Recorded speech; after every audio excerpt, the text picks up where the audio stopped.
ไปรู้เอาขึ้นนะพอจบ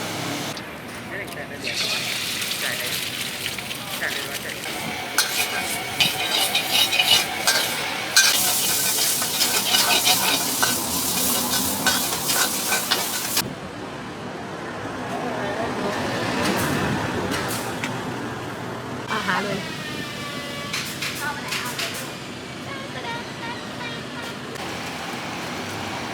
กี่ห่อเนี่ย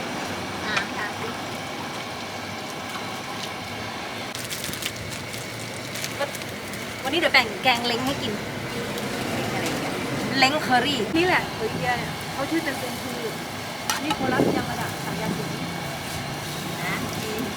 วันที่คุณบอกว่าลูกครึ่งอ่ะแม่บอกว่านี่โคลัสยามาดะสายยาสีนี่คนนั้นก็ไปฝรั่งเลยเขาบอกว่ายามาดาก็ไปญี่ปุ่นเลยใช่สังกะสีก็แถวเขามาสัญญาสีคืออินเดียอ๋อสังกะสีอ๋อโน้ตสังกะสีนี่โคลัสคือเขาบอกว่านี่โคลัสได้ความยาวจะมาดับความอึดแล้วก็สัญญาสีได้ความแข็งแรงโอ้โหพวกให้เราเลยนับข้างเราสองด้านเลยเก่งมากเลยจะทำอย่างนี้ได้เรียกเขาว่าราชาซีโอ้ยตายขำเยอะๆมาคุมก่อนก็ได้น้ำใส่ถาดได้ใส่นี่เนาะนวดมันจับอยู่นั่นมันรออยู่นั่นเอาข้าวนะหวานไปโน่นข้าวเหลือไหม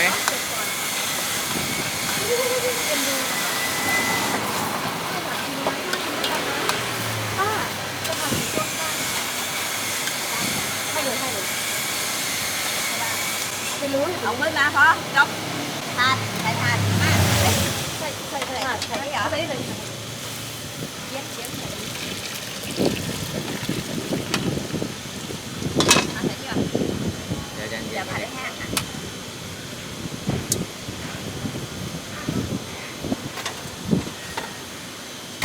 เมื่อวาน3 เมนูนี้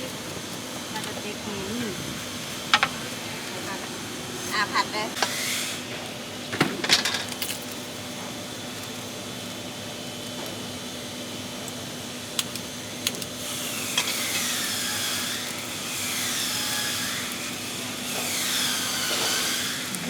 ผัดคลุกเลยใช่ไหม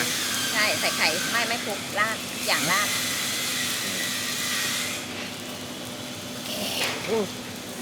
คิดห่อเดียวห่อเปล่าเจ๊จ๋าพามาเจ๊จ๋าค่ะ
เป็นกระทะแน่นอน เราเก่งกันป่ะนะปาตานาเบ้นี่เก่งมาก เอาไว้แบบ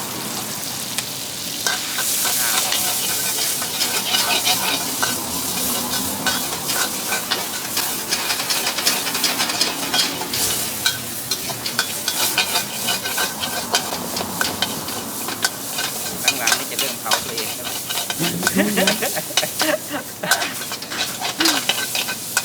ไม่ถึงเลยทำไมไม่ถึงไฟแล้ว นะ ไฟมันแบบเข้มมาก มันร้อน เป็นคนไฟแรงจริง น้ำมันมันร้อนกับได้กับอากาศกับได้กับลมพัดมาหน่อย จะได้โชว์เต็มที่เลย ๆ